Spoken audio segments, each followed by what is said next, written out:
Welcome back to the podcast Heal Without Harm. My name is Dr. Clayton Dir, physical therapist, and ultimately the one bringing you the truth about the medical system.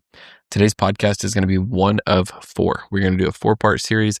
We're going to call it the 4 pillars of health, ultimately. And if you've listened to my podcasts or you know me personally, you know the 4 pillars are nutrition, hydration, sleep, and stress management. I'm going to swap that stress management one for exercise for this sake here. Stress management is something that I do well with in regards of talking with people in person, but I don't really want to do a whole podcast over it. I'd rather bring on a professional to talk about that in particular. So stay tuned, as I might have another one of those coming up in the future. So today is going to be exercise in particular, and that'll be the first of the 4 pillars that we discuss moving forward through the month of January. And I want to let you know that I'm trying to get a little bit more clear on how I help people and how I help you listening. And so I want to let you know the goal of my show and all of my channels, whether it be Instagram, TikTok, Facebook, or YouTube. Ultimately, I am trying to help you understand the cause of your pain so that you can get long-term solutions and not just quick fixes. Sometimes that's in my office. Sometimes that's with programs or protocols that I sell or information that I provide. And sometimes it's finding ultimately the right professional for you. It's somebody that I've brought on the show, or it's somebody that I know here locally, or sometimes it's even recommending certain people you follow or consume their information online. One example that I'm going to have on in the future is the injury psychologist. He is a gentleman that is a psychologist, and he helps people with the mental aspect of rehab. So think of a youth athlete, high school athlete, even somebody like not being able to do their job due to an injury and the psychological aspects and challenges that one might go through. So anyway, my point being is we have some cool guests that are going to come on this year now that I feel a little bit better about how to podcast, and ultimately we'll cover that moving forward. So back to the exercise in particular. I'm going to go through a couple different segments. We're going to cover strength training as well as cardiovascular training. As I used to think one kind of helped the other, one was good enough. And as I've gotten older, worked with numerous people, I've realized some people who are really good at endurance sports, cardiovascular training like cycling, rowing, or running, they may not be that strong. They may be able to run and do things for a long period of time, but they are physically not that strong when it comes to muscles and joints. And then you have someone like myself who prioritizes strength training, and my cardio has seen some good improvement over the last couple of years, but could use more. And so we'll kind of cover some goals that you should have, or goals that I have for you, and how to slowly, gradually progress toward them. Ultimately, if you have any questions or you want direct information or a template, kind of a baseline template, please message me on Instagram at the Doc Dir at THEDOCDIR. DM me the word template. Let me know that you saw this podcast, and I will get one sent over to you in no time. So segment number 1, why exercise is ultimately a non-negotiable for health and for pain. Strength and cardio both improve joint load tolerance. Your joints are made to take on load, but they're going to ultimately respond to whatever forces you put on them or whatever forces you don't. And so the less you use them, the more sedentary you are, there's actually an increased chance of osteoarthritis in the future. We used to think it was, well, maybe not we, but the common thought used to be, hey, don't wear out your joints. Ultimately, don't do too much. Don't put too many miles on your car kind of thing. But ultimately, we found that your body responds to the stresses placed upon it. And so the more you use it within reason, the better those joints do. The better circulation they get, the better sensitivity they have, the better sensitivity your nervous system has. So it's able to take on more load, and it can actually keep that over a longer period of time, and you don't get old too fast. Ultimately, you move like a 30-year-old when you're a 50-year-old. And what's nice is you can turn that ship around even later on in life.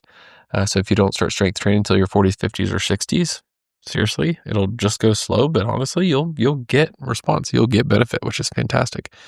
This is a huge contrast to the whole like rest it forever. Like if it hurts, just don't do it. I would say if you live by the means of if it hurts, don't do it, you're going to continuously lose the ability to do things that you love. You're not going to be able to walk as far, go up the stairs as much, squat down as deep, get off chairs, get up from a chair, get up from a couch is easy, pick up and play with your grandkids, run with your grandkids and kids, throw balls, play sports, any of those things. They'll slowly start to wither away. And so I want to let you know that if you follow the recommendations I'm giving you here, and even especially if you get someone to help you out in person, ultimately on a weekly basis, you are going to start to see results. You're going to start to see your ability to do what you once thought it would no longer be able to do, which is awesome. It's just slow, steady reinforcements week to week, aiming for that long-term resolution, something that's 6 months away, a year, maybe 2 years away. Let's get into some specifics on strength training. So the recommendations ultimately on strength training is 2 to 3 sessions of strength training at about 30 to 45 minutes per week. If you're someone who does not strength train at all, that may sound intimidating. I totally get it. Usually if someone is coming into my clinic and they have not done any sort of strength training before, I start off with like 2 15-minute workouts. If you include their homework and like their PT exercises, you're looking at 20 to 30. I start really small, and it's going to feel more like your basic circuit or like boot camp style that you kind of rotate from one to the next. I have intention on why I put each exercise in the order, but ultimately it's a great place to start. I tell people, although these are not perfect numbers, if you want to get benefits of strength training, once a week, you're going to get like 40 to 50% of the benefits. Twice a week, you're looking at 60 to 75% of the benefits. 3 times a week is the gold standard, about 90% of the benefits you can get. And anything above that, it's going to start to be diminishing returns. And so if you can just hit 2 or 3 times a week, you're going to get some pretty solid gains in regards to how you feel, pain reduction, joints feeling better, muscles feeling better, strength gains noticed over a 6 to 12 week period. And then you supplement in some cardiovascular, which we'll get into in a little bit on what kind of cardio you should be doing. You'll start to look and feel like a different human ultimately. And so when we think about how to structure a strength training program, I would say base it more off movements, less on specific muscles. And so you want to get 2 to 3 total body strength training sessions per week with about a day in between if you're doing like a really, really heavy set ultimately. So if you're a strength trainer with a really heavy, you may want 24 to 48 hours before you hit those muscles again. Let me give you an example. Day 1 could be squat heavy. So whether you're holding a dumbbell, kettlebell, or barbell, you're going to do a squat, and then you're going to do pushing movements, whether it be pushing with your legs, like a lunge, whether it be pushing with your chest or arms. So you're doing like a bench press or a push-up, and then you want a vertical push, ultimately, overhead press kind of thing. And then you'll finish with a carrying movement, farmer's carry, suitcase carry, a bag or a sandbag carry, a heavy ball carry, something like that. So your body can get used to carrying heavy loads, which will further strengthen the lower body along with improve the stability and core of your upper body. Day 2, you're going to be more hinge focused. A hinge is ultimately like a deadlift. Think of a hinge as just bending at the hips. So your back is flat, your butt kind of goes backwards, and you bring your chest towards the floor like you're going to pick up something, a dumbbell, barbell, kettlebell, child, groceries, something like that. You're going to do 3 to 4 working sets per movement at about 6 to 12 reps, leaving 1 to 3 reps in the reserve. That's a lot of numbers, I know. And so let's say squats, for example. Let's say you're going to do 3 to 4 sets. So let's say 3 sets of 6 to 12 reps. Let's pick 8. So you're going to do 3 sets of 8 on squats, but you want to make sure that when you finish the 8th rep on each set, if you set the weight down and I said, John, how many more reps could you do? And you're like, bro, I could probably do 2 reps. It's like, perfect. That was the correct amount of fatigue. But if you're like, I easily could have busted out 5 to 6 more, that means you didn't pick up a heavy enough load. Now at the beginning, I promise you at the beginning, the first couple of weeks, pick up something lighter than you think, because you're going to be sore the next day. You're going to be grateful that I told you to do something a little bit lighter. However, you want to finish each set with about 2 to 3 reps left in the tank. That'll ensure that you are fatiguing the muscle the right amount so that you can build strength over time. I think this is where a lot of people, specifically amateurs, leave a lot left on the table and they don't get all the benefits that they thought they were. It's almost like they were misled is how they feel. My friend actually just told me that she can finally do bicep curls with 20 pounds. And I'm like, that's amazing. She's like, yeah, I used to always do like 8 pounders. And then I finally went up to 10. And I was like, let's just try 12, then 15, then 20. And she could have been doing 15s to 20s all along, but she never picked up the heavier weight. So I encourage you to pick up the heavier thing. You'll know if it was too much, if you can't complete all the reps. So just go back down ultimately. Like I said, you want to do twice a week on that. If you want to do a 3 times a week, you may want to do full body A, B, C, so like 3 different workouts, shrinking each workout just a little bit and then rotating through them. If you want specifics, like I said, message me and I will send you a template to follow. Ultimately, you want to do these movement patterns. You want to do some sort of a squat, some sort of a hinge, a pushing movement, whether it's horizontal, like forward, or vertical pushing up. You want to do a pull in both of those. So some sort of a row, pulling the weight towards your chest or belly, and then a vertical a vertical pull. So think of a lat pull down or a pull up. You always want to have some sort of a single leg exercise in there. Think of a lunge or a single leg RDL, Bulgarian split squat, even just single leg balance sometimes. And then if you'd like, you can also supplement with some core work to help out. But ultimately, if you're picking up heavy weights and they're free weights, you're going to get plenty of core strengthening throughout. When it comes to these things, you may have pain with some of it. And if you do, lighten the load, take a bigger rest, or lessen the reps. Make it easier somehow. If you cannot get rid of that pain and it's bothering you, substitute with a different exercise. If that is still not working, please send me a message and I can help you out on what to do next, ultimately. And like I said, if you just want to be told what to do, at least to start with, DM me on Instagram at the Doc Dir, and I will hit you with a template to follow. This episode of Heal Without Harm is brought to you by Compelled Fitness, your ultimate partner in Wichita for getting into the best shape of your life. Whether you're aiming for better health, reaching athletic goals, or simply improving your fitness, Compelled Fitness offers programs and services tailored to fit your needs. Don't settle for less than your best. Visit compelled-fitness.com today and start your transformation with expert guidance and personalized fitness. At Compelled Fitness, the goal is helping you become the best version of yourself. Moving on to the cardio. This is the one that I've avoided for a long time and I finally started getting into a year and a half ago. And I knew it would be hard for me, so I signed up for a half marathon, and it is wild how much better my pace and my heart rate got over a 2-month program of just hitting stuff multiple times a week. If you want the general guidelines that nearly nobody follows, it is 150 to 300 minutes of moderate cardio per week. So that is 2.5 to 5 hours of cardio per week if it feels moderately hard for you. If you don't want to spend that much time, do vigorous cardio or a more intense cardio for 75 to 150 minutes. So we're thinking an hour, 15 to 2.5 hours over the whole week. If you want, what we could do is we can break that down into like a real life example. And we're looking at 20 to 30 minutes of cardio 5 times a week. That could be brisk walking, easy cycling, maybe a really, really light run, something like that. Of course, as you get better, you'll need a little bit more intensity. Well, you'll need more effort to feel the higher intensity. Another option, you could do 2 moderate sessions per week with 1 interval or tempo session for those already training. This is starting to take up some of your time, right? Like, you want me to strength train twice a week and do cardio twice a week? Yes, that's exactly what I want you to do. If you're somebody who's wanting to live into their 40s, 50s, 60s, 70s, and you also want to be able to do all these cool things, like, I'm sorry, but it takes work. Once you get through your 30s, your body's kind of looking for an excuse to dish out. Like, yeah, we don't need all this bone density. We don't need all these muscles. We don't need to like keep our heart going good. So we're going to not. And if you don't tell it to with repeated movement each week, then your body's going to get rid of this stuff. You're going to start going on more medications. You're going to start getting more comorbidities.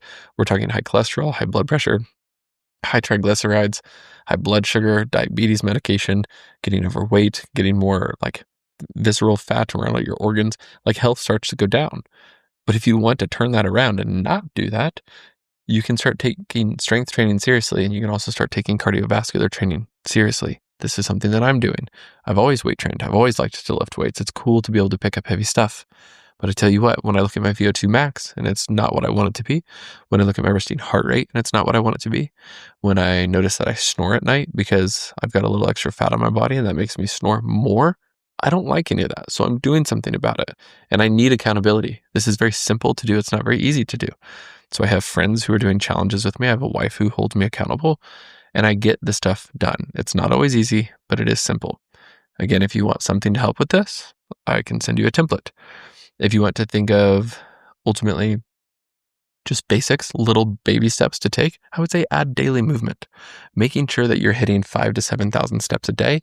If that seems too easy, aim for the 10,000. But ultimately, we don't get all the benefits that we once thought once we hit that 7,000 mark. Anything above that is amazing, but it's not super duper required. So make yourself feel a little bit less guilty and just aim for that 7,000 to 8,000 steps per day mark. That can help with stiffness and low back pain. And we even notice that if you have movement snacks throughout the day, it's actually better than walking 5 miles in the evening. If you can get up and move every hour, that is more beneficial than walking 5 miles in the evening and sitting for 8 hours. So break it up throughout the day. Ultimately, cardio is going to help better blood flow, better heart, better. Actually, let's go back to the blood flow. It's going to help get blood flow to the fingers, to the toes, to the eyes, to all these little things. It's going to help keep your brain healthy and keep your heart healthy so that it doesn't have to work so hard just to keep you alive. It ultimately improves your overall stress tolerance. And so that overall, there's going to be less flare-ups of any sort of pain that you've got going on. Putting it all together, wrapping this back up, let's like build a mock schedule for you. So if we did this, we're looking at 4 or 5 days a week of training, which again, I know may sound intimidating, but you ask someone to join you with this and it makes it so much easier. If we turn some of these like physical training sessions into like, oh, I just go on a walk with my buddy, or I just go on a walk with my wife, or my kids remind me, oh, we need to go on a walk. Go walk for 30, 45 minutes. Do that twice a week, every Tuesday, Thursday, okay? Tuesday, Thursday, you guys go on a walk. Maybe you're pushing the wagon, so you've got a little bit more effort put into, well, there's 2 training sessions. Can be very simple. And then on Mondays and Wednesdays, you're strength training for 30, 45 minutes. There's 2 strength trainings, there's 2 cardio sessions, and guess what? In 6 weeks, people won't be able to recognize you. You're going to start getting fit, jacked, lose weight, lose fat, and you're going to be moving and grooving better. If you're on multiple medications, you may even start chatting with your doctor, be like, hey, do I still need all of these? Because I'm starting to feel a lot better and I notice I'm not hungry all the time. I feel like my blood sugar is a little bit better controlled. Can you check my blood pressure again? Maybe that's gone down as well. Who knows? Honestly, the options are endless. We often overestimate what we can get done in 1 month and underestimate what we can get done in 1 year. Start with some baby steps. And if you could please comment on this episode or send me a message and say, hey, here's the one little thing that I'm doing. Or maybe you share this on your Instagram or Facebook story, but you say, here's the one thing that I'm going to start doing that was different than before to set me up for success in the long run. I want you to keep in mind, lastly, that there is a progression rule. You just want to increase one variable at a time. And what I mean by that is, if you're going to increase weight, keep the sets and reps the same. If you're going to increase the amount of sets or reps, maybe you keep the weight the same. If you're going to start doing more cardio, baby step it at about 10% per week in regards to the minutes or the mileage that you're doing. So you're not jumping a huge significant amount. Because if you do, about 4 or 6 weeks after you do that, you may be calling me for some help because you're in pain. Our body likes change, but it likes slow, gradual change. It doesn't like huge, massive change all at once. The last little bit here, I do want to let you know that soreness is very normal. If you have pain that comes on in the muscles that you used, about 24 to 72 hours after that exercise bout that you did, that's normal. That's going to go away. In about 4 or 5 days total from the initial workout, you'll notice that pain starts to dissipate away. If that's not the case, modify some workouts moving forward. And if it hangs around for more than 2 or 3 weeks, maybe think about giving me or a physical therapist in your area a call on some help on getting that stuff resolved. If you have any sort of sharp, localized, or escalating pain popping up, also, again, let me know, let your PT know, or let the physical therapist that you know in your area about this so that they can help you with it. Your homework this week, like I said, is to pick one thing that you can do better on. If you can end up landing on the 2 strength training days and 2 cardio days per week, fantastic. I will say, you definitely want to schedule this stuff. You want to be like, cool, I can picture myself going to the gym on Mondays and Wednesdays before I go to work. Tuesday, Thursdays, I'll walk with the kids. Fridays, I'll do some sort of physical activity and I'm giving myself the weekend off. I don't need to do anything hard. Fantastic. That sounds great. So like I said, if you want a plug-it-in version where you just message me and I message you a template, please send me the word template on Instagram at the Doc Dir. If you're somebody who knows me and you know how to contact me another way, please do. We'll get it taken care of. And I want to let you know that these weekly habits are ultimately one of the best ways to address the cause of your pain for long-term resolution. So if you are somebody who are having pain or symptoms, there's multiple different ways to go about this, and strength training and cardio will be 2 pieces that will significantly speed this process up. Part 2 of the series, moving forward, we'll go over water, hydration, and electrolytes and some of the symptoms that you may be having if you aren't properly hydrated with both of those. We'll cover that, and then we'll move on to stage 3 and 4 of this entire series.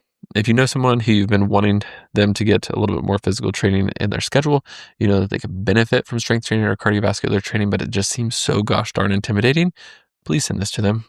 Please share it to your story. Please share it to your story and tag them. Do it in all the different ways. but let them know that you know Dr. Clayton Dir, physical therapist, and the one helping you heal without harm.